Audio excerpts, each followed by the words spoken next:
varbūt atšķirībā no kaut kādām iepriekšējām prezentācijām es nestāstīšu, kā darīt vai ko darīt, bet pastāstīšu par pieredzi, kas mums ar Vidzemes augstskolu bija ar studentiem un jauniešiem Pierobežā, un par to, kā darbošanās ar vietējiem cilvēkiem var gan palīdzēt sakārtot vidi, kas ir apkārt, bet arī potenciāli palīdzēt risināt problēmas, kas konkrētajā, teiksim, šajā te ģeopolitiskajā kontekstā ir, zinot pierobežu, zinot dažādas tautības, kas tur dzīvo, dažādas problēmas, kas rodās, un informācija burbuļus, kas ir un kā tos cilvēkus aizķert un likt padomāt. Jā, viņi nevienmēr piekritīs tam, kas tiek teikts. Varbūt brīžiem pastāstīšu arī, viņi radikalizējas pat vēl trakāk citā virzienā, bet tas ir vienkārši cits rīks, kā runāt, kā aktualizēt tās problēmas un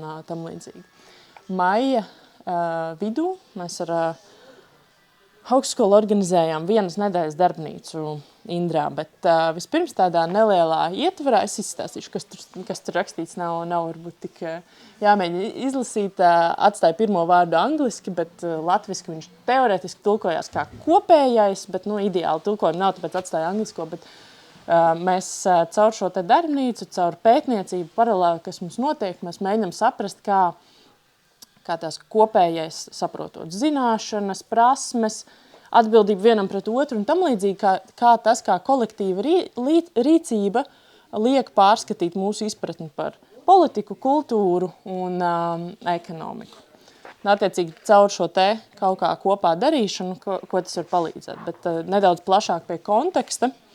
Jā, Indra, tā ir pierobeža, bet tāpat laikā tas ir arī Latvijas lauku ainava, ļoti tipiska, ļoti interesanta. Jā, tur dominē, te ir bildes no Madonas, kas vairāk ir Vidzeme, bet arī tur dominē viensētas tipoloģija un varijē gan lauku ainava, gan pilsētu apbūve. Un tas pa lielam visā Latvijā ir tipisks, un ja mēs skatāmies uz to lauka ainavu, bieži vien šķiet, ko tur var darīt jebko, bet tā ir ierakstīta gan mūsu kultūras kanonā kā vērtība, gan, teiksim tā, izpētes ziņā mēs parasti izpētam teritorijas, kuras ir zem kādas pieminekļa aizsardzības teritorijām vai tam līdzīgi, tāpēc te arī attēli vai kartes vai pētījumi ir parasti par šīm teritorijām, bet arī tās zonas, kas nav zem pieminekļa aizsardzības, arī tajās ir ļoti vērtīgi šie ainava elementi. Un tad, ja no Vidzemes, kāpēc es atcaucos uz Vidzemi, jo es pārstāvu Vidzemes augstskolu, un tad mēs ar savu sapratni par teritorijām, par ainavām devāmies uz Latgali,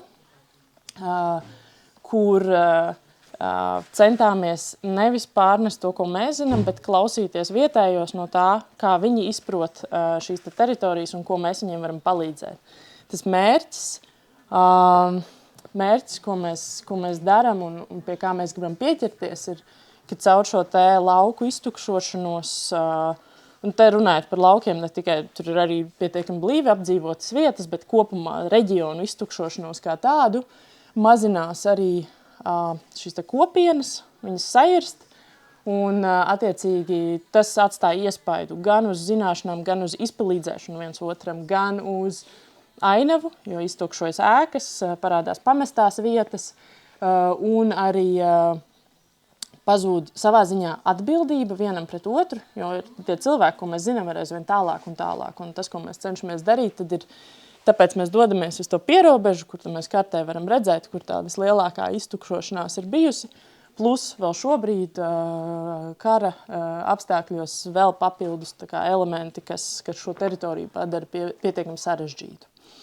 Un ja es kā arhitekts parasti stāstīju, es rādīju šo ilustrāciju, bet bez tā, kas ir gaisā, šī bija tipiska ilustrācija, ko es studentiem vienmēr rādu par to, ka mums ir ļoti daudz resursu, kas ir nepieciešami būvniecībai, tas iegraustēs mūsu zemeslodē, jo būvniecība patērē vislielāko resursu daļu no tā, kas mums ir nepieciešams, un tikpat daudz, proporcionāli tieši tikpat daudz mēs visu laiku izmetam, un arī lielākais, ko mēs izmetam, ir būvniecības atkritumi, bugruži, viss pārējais, plus mīnus tās proporcijas ir vienādas.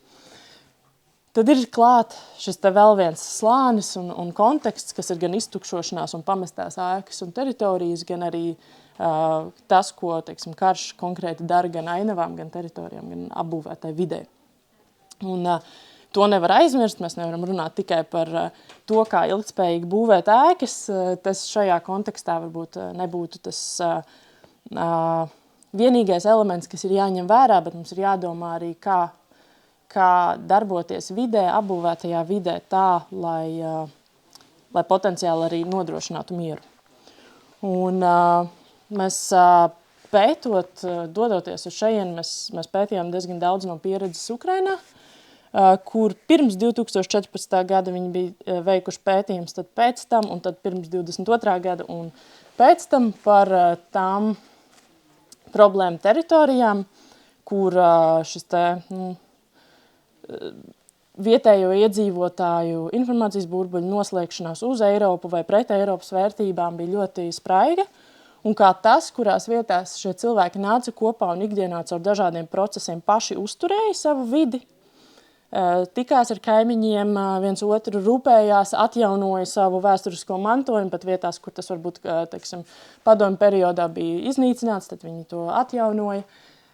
Šīs teritorijas pēc tam, uzsākoties gan pirmajām militārajām darbībām, gan pēc tam pilna mēroga karam, bija daudz noturīgākas, valstī bija mazāk, teiksim, jāsniedz palīdzība šīm teritorijām, jo tie iedzīvotāji paši spēja viens par otru parūpēties, mobilizēties un tieši otrādi atbalstīt viens otru.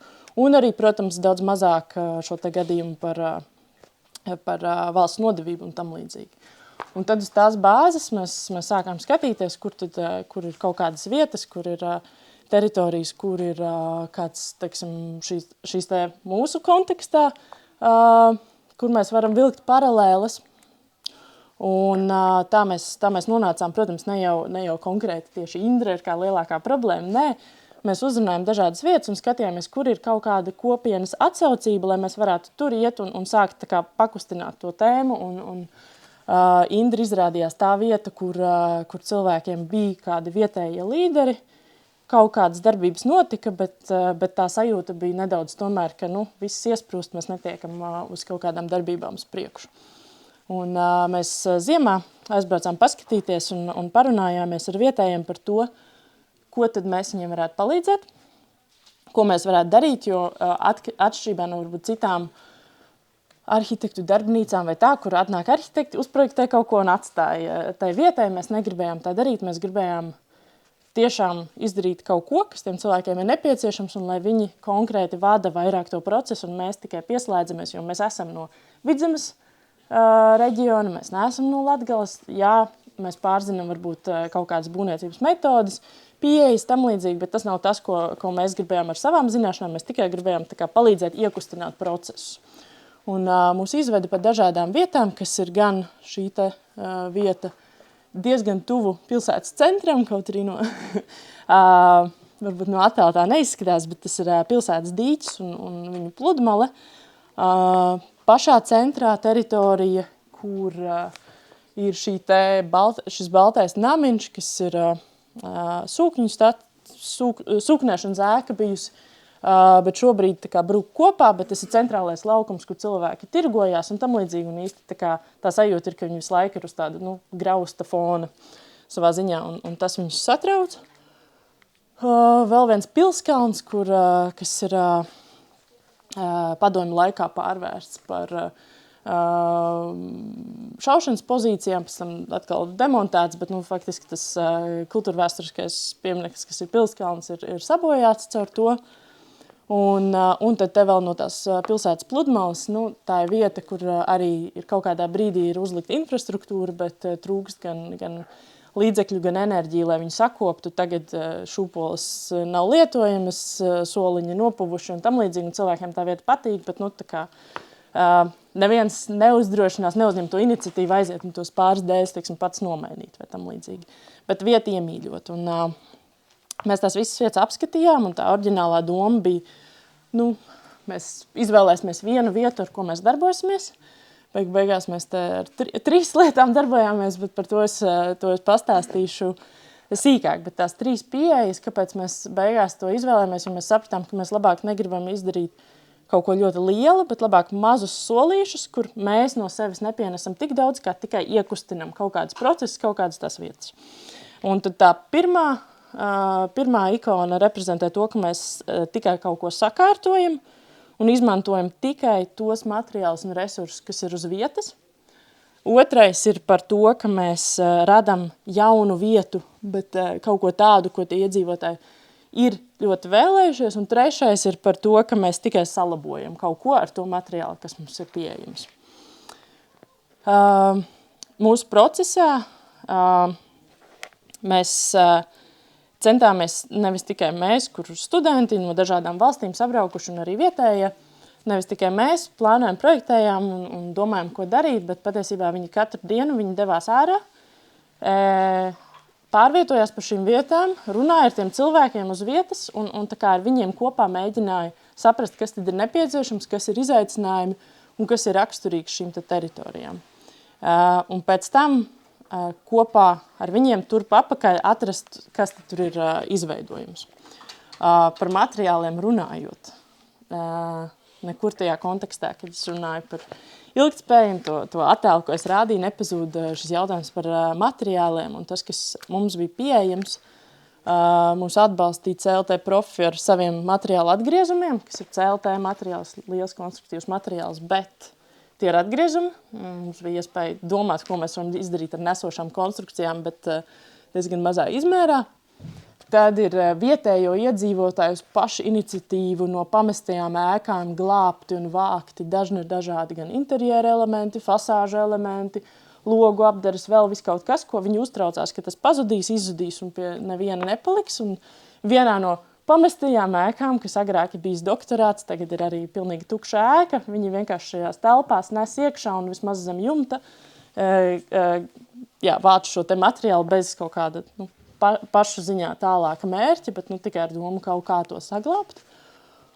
Un trešais ir šis te pamesto lauku konteksts, kur ir ēkas, kas ir pussagruvušas, kuras ir daļa grūst kopā, daļa ir, teiksim, padomju periodā uzceltas, nav legāli skaņotas, un šobrīd būvvalde prasa vai saskaņot vai nojaukt vai tam līdzīgi saistīts ar finansiālajiem aspektiem un tā.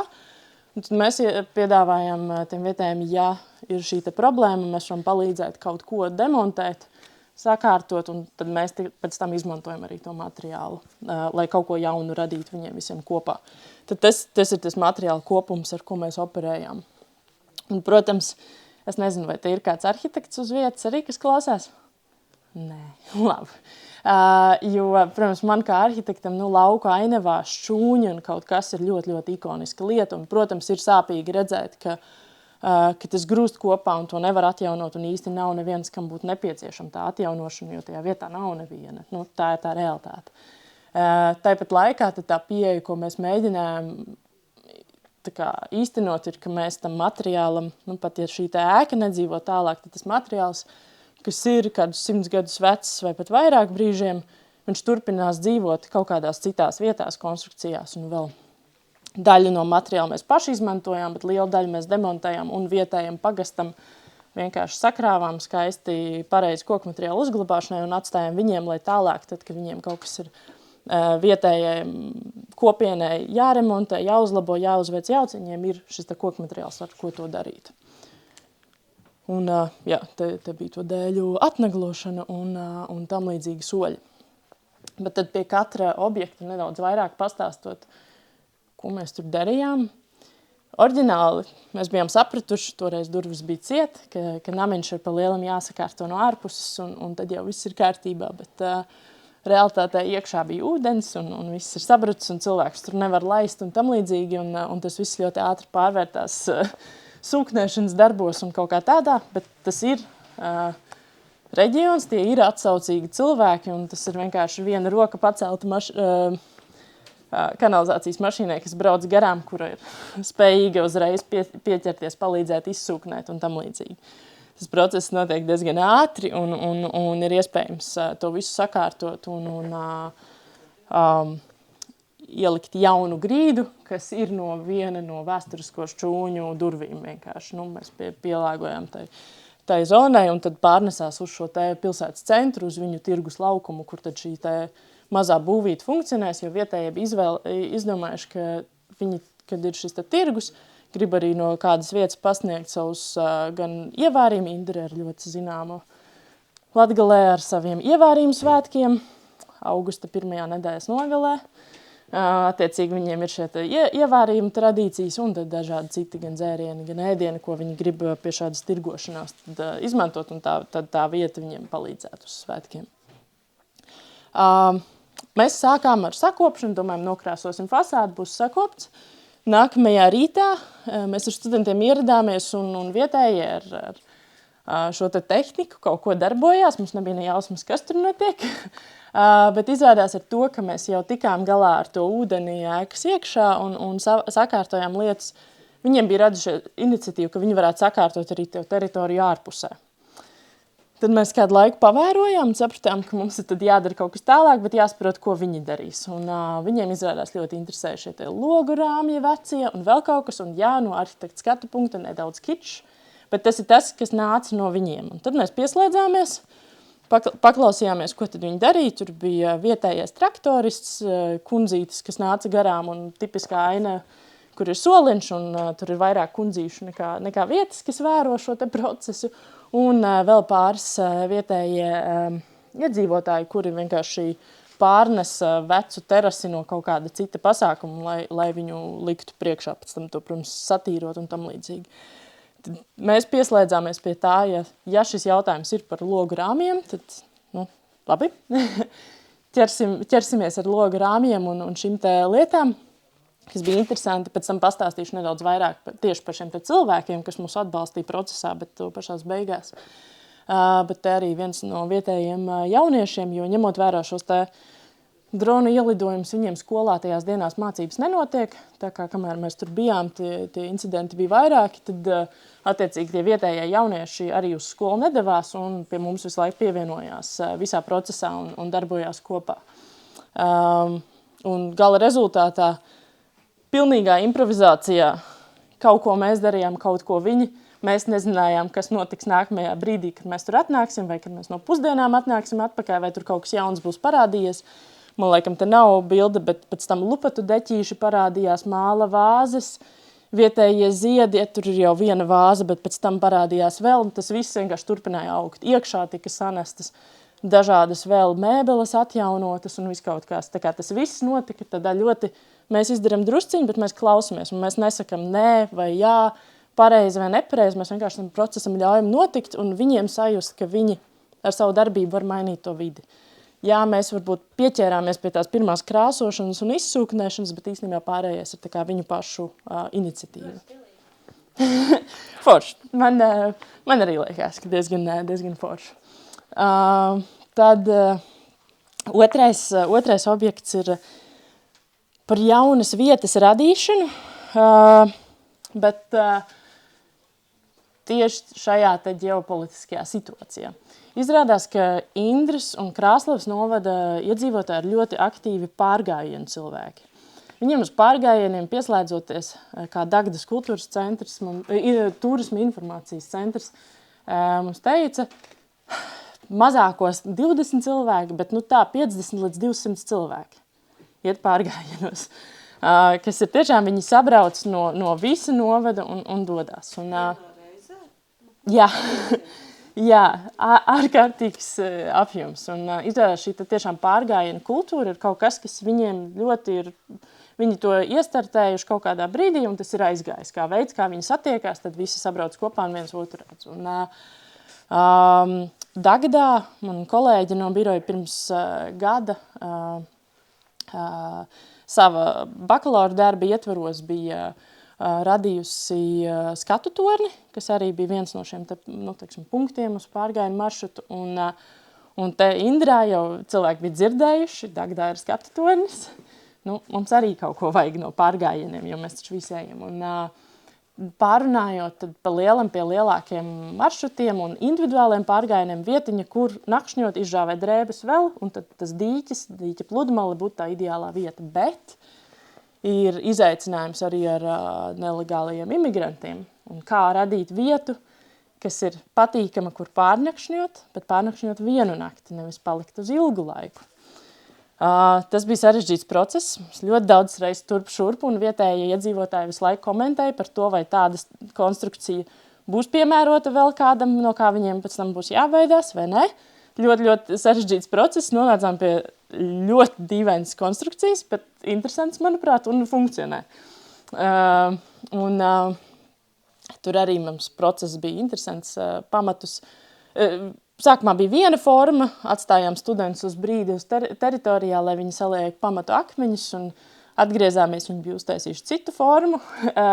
Konstrukcija pēdējā dienā pilnībā mainījās, bet tas bija uz viņu iniciatīvu un tam sajūtām, ko tā vieta radīja, jo viens ir, ka mēs esam uz vietas, aizējam pie papīra zīmējuma, esam uz vietas, aizējam pie papīra zīmējuma, un tad, kad mēs tikai uz vietas darbojamies, tad kaut kas vēl tur vienmēr pamainās, un tas, ko mēs arī centāmies iemācīt šiem te jauniešiem, kas bija gan no būvinženieru profesijas, gan dizains, gan arhitektūra, gan vēl, ka ļaut tai vietai tomēr mainīt, neieciklēties uz to, ka projektā bija izdomāts vienā veidā, nu tad mums tā arī jādara. Nē, ja vieta uzrunā darīt kaut ko, tad ļaut tam notikt. Un tad no šīm te CLT konstrukcijām, atgriezumiem, tā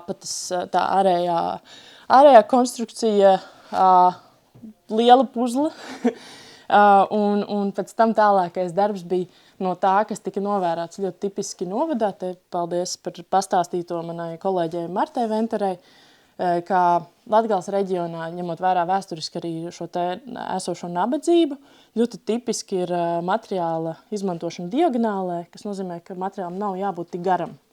Varam iztikt ar īsāku materiālu un tad aizpildīt tos daudzumus, jo pilna garuma dēles, pilna garuma brusa vienmēr būs dārgāka nekā kāds īsāks gabals. Un tad arī jaunieši staigājot ļoti ātri pamanīja, ka ir ļoti tipisks šis diagonālais dalījums.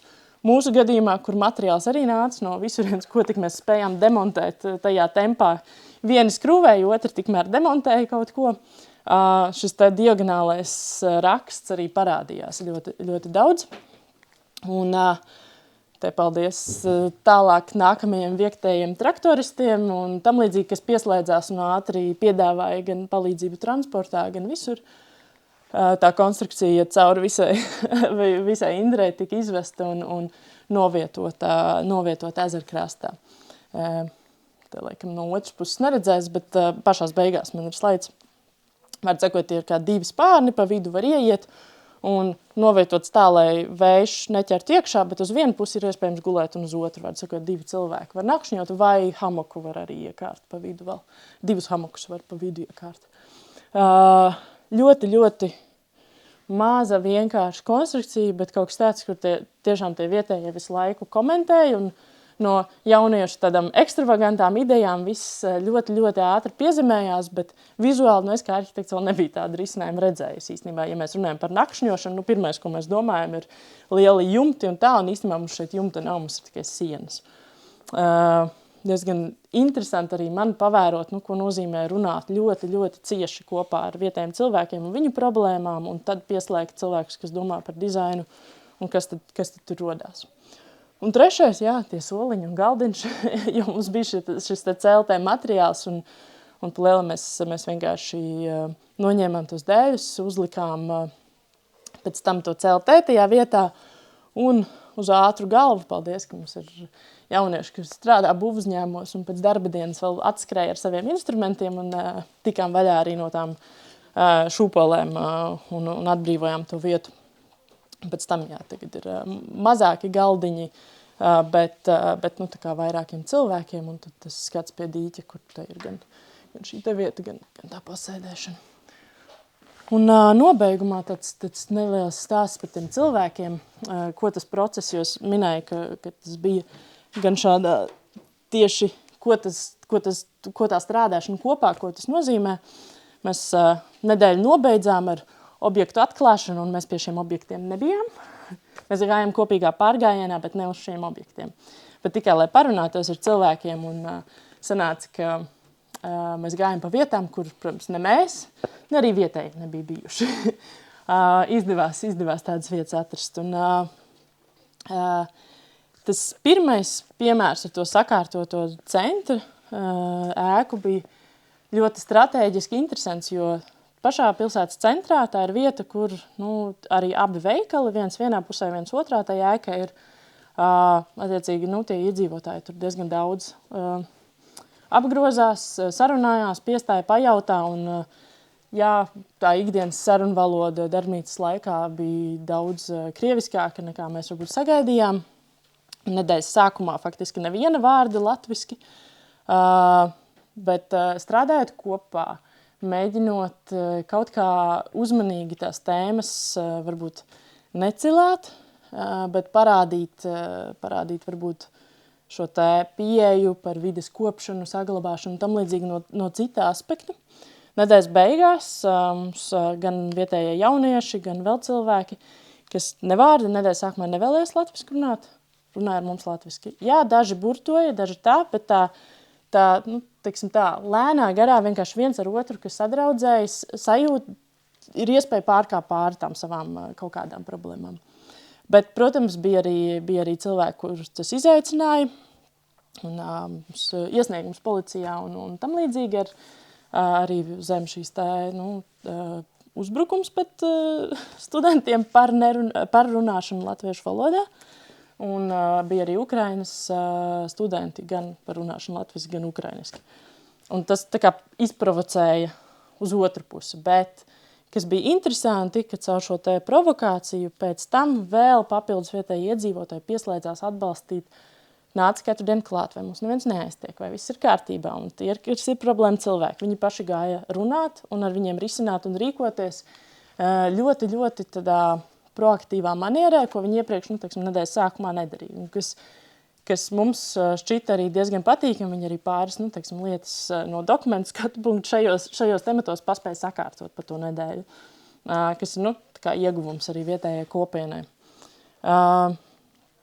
Otrs objekts, tur, protams, mēs paguvām piedzīvot arī šo te jautājumu par bēgļiem, jo kamēr mēs devāmies pārgājienā, mums viss bija saskaņots ar robežsardzi, kur mēs līdīsim, mēs esam dažus kilometrus no Baltkrievijas robežas, bet paralēli viņi pie mums devās, jo bija meklēšanā konkrētas cilvēku grupas, un vai mēs lienot caur krūmiem neesam uzgājuši šos te cilvēkus, kas, protams, studentus no Centrāla Eiropas iestatīja ļoti tādā netipiskā kontekstā un arī lika aizdomāties varbūt ar tām problēmām, ar ko, mēs esot šajā te Eiropas ārējās robežas kontekstā, ar ko mēs saskaramies un tām tēmām, ko viņi varbūt ikdienā nebija tik daudz runājuši.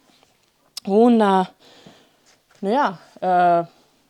beigās, kā jūs minējat, vietējie jaunieši, kas tiešām nerunāja, neskatoties uz iešanu latviešu skolās, nerunāja īsti latviski, tad nedēļas beigās bija liels prieks, ka viņi runāja, viņi pieslēdzās par tulkiem un palīgiem un tam līdzīgi, un ieinteresējās pat par būvniecību, par arhitektūru, par to, ka varbūt nākotnē kaut ko tādu darīt, un par to mums tā kā ļoti liels prieks ir.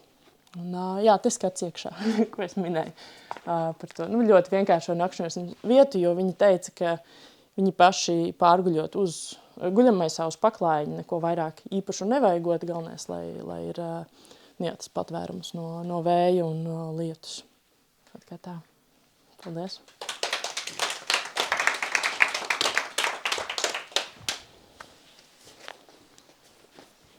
Es pat nevaru izteikt vārdos, cik vērtīgu darbu tu dari. Jums nav tāda, ka šis te ir tik fundamentāli vērtīgi, tik daudzslāņaini. Nē? Jā, Paldies. Paldies par uzaicināšanu. Jā, paldies. Jautājums Jā. mums drīzāk atrisināt to jautājumu par vecajiem soliņiem vai šūpolēm, lai tā neskaitītos sabiedriskās mantas bojāšanu. Tad brīdī, kad kopiena izdomā kaut ko mainīt. Jā. Sarežģīts jautājums. Mēs saskārāmies paši ar birokrātiskiem šķēršļiem tādiem, kā es nebiju plānojis. Jo, protams, vietējā pagasta pārvalde, viņi ir ieinteresēti, ka viņi ir ļoti aktīvi, viņiem trūkst resursi, viņiem trūkst cilvēku, viņiem trūkst viss, un tie mirklī, ka mēs sakam, mēs varam sakopt, viņi ir klāt ar mums ir instrumenti, viņi mūs laida savā darbnīcā izmantot, pa dienu, mums pašiem bija kādi instrumenti. Tas bija ļoti, ļoti, teiksim, patīkami, jā, tur piespēlē tas, ka tas ir Latgales novads un šī tā ļoti, ļoti lielā viesmīlība. Tāpat laikā tas atrodas zem Krāslavas novada, un ar to mums bija diezgan birokrātiski ņemšanās. Es runāju, jo šobrīd jau tā vadība vairs nav uz vietas, nav jau pat kam pajautāt. Jā. Ko mēs, es sazinājos ar būvvaldi, mēs sarunājām, ka mēs caur šo procesu viņi prasīja, ko mēs būvēsim, ko mēs darīsim, iesim skaņošanu. Es teicu, es varu saskaņot, bet mēs darīsim ar vietējiem cilvēkiem, un es nezinu, kas tas būs. Es nevaru neko tagad iesniegt, mēs varam izdarīt, un tad mēs varam saskaņot. Un viņi piekrita.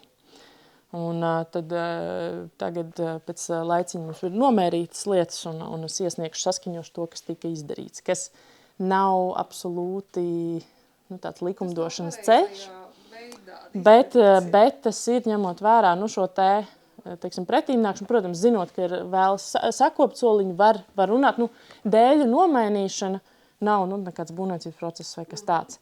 Par to teorētiski ir nepieciešams nosteikti tā informēt. Tā jau demolēšana. Jā, un šis ir tas solis, kur ir vērts, protams, no katras teritorijas tas būs kaut kas pilnīgi cits, cik atsaucīgi tie cilvēki ir, bet pa lielam tas būtu vienkārši informēt un saskaņot. Jo no kā pārsvarā, mēs kā augstskola, gan es kā arhitektu birojas, mēs šādas lietas daram arī kā birojas, ne tikai kā augstskola, tāpēc mums tur tā sadarbība veidojas. Ar ko mēs saskaramies, tas ir par to, ka tajā brīdī, kad tas notiek pašvaldības teritorijā, valsts kāda īpašumā, uztraukums ir par to, ka mēs pēc tam prasīsim no viņiem vai instrumentus, vai naudu, vai vēl kaut kādu atlīdzību. Un tad, kad to nodrošina reizēm pat rakstiski apliecinot, ka nē, mēs nekādas atlīdzības nesagaidām, mēs neko nesagaidām, mēs to izdarīsim tā, tad tas process aiziet. Protams, jautājums par to, cik liels mērogs publiskajā vidē, pastāv, prasības, drošības prasības, tur jāpievērš uzmanību, lai tas tiek izdarīts kvalitatīvi, šūpolēm ir rotaļlaukuma nosacījumi un visādi šādas lietas. Tāpēc šajā gadījumā arī vietējie teica, viņi labāk vēlas no tām šūpolēm atbrīvoties, viņas tur labāk negrib, tas ir pie ūdens, un viņiem ir vēl daudz dažādas problēmas ar viņām, un tā kā viņas labāk prom konkrētajā. Bet tā pašvaldība paņēma sev tās šūpoles, vai jūs viņus vienkārši... Mēs, es līdz galam nezinu, jo bija gan vietējie, kam interesē tas materiāls, gan pašvaldība, un kurš viņas beigās aizveda pa starpu, kamēr mēs darbojāmies, es godīgi saku, es nezinu, bet neviens par to nesatraucot tajā brīdī, jo viņas no turienes pazūd. Mums arī bieži vien interesē ir, parasti ziņojuma dēles, kur stāv kaut kur pie veikala. Jā. Teiksim, tā ir vieta, kur tā kā katrs var kaut ko iespraust un arī satikties. Jā. Tad tā ir reāli, kā tā parasti ir kaut kāda fasāde vai kaut kas, un tad sākās reāls problēmas. Jā, pie ēkas stiprinot tur būs problēmas. Brīvstāvošu būs vieglāk no skatu punkta, ka var palūgt, teritorijas plānu, viņā iezīmēt, to vietu. Pašvaldībā ir savu būvvalde, ir arhitekts, ir vēl. Ir teorētiski iespējams šos te darbus priekš sevis sakārtot. Bet tāpēc...